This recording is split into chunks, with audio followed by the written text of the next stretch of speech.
গান তো হচ্ছেই, এবং গানের সাথে যারা সঙ্গত করছে তারা তারা তো গান হতে পারে না। একটু যদি পরিচয় করে নেই তবলা থেকে যিনি আছেন। তবলাতে আছে অরবিন্দ প্রধান, নমস্কার। আর কিবোর্ডে আছে দিব্যেন্দু মালাকার। নমস্কার, স্বাগত আপনাদেরকেও আজকের অনুষ্ঠানে। পরবর্তী গানে তো যাব, এবং পরবর্তী গান কি হচ্ছে? পরবর্তীটা কি 3 নম্বর?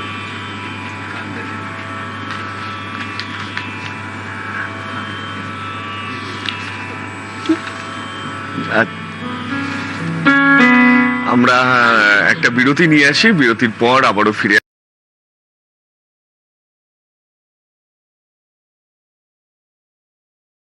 আসি।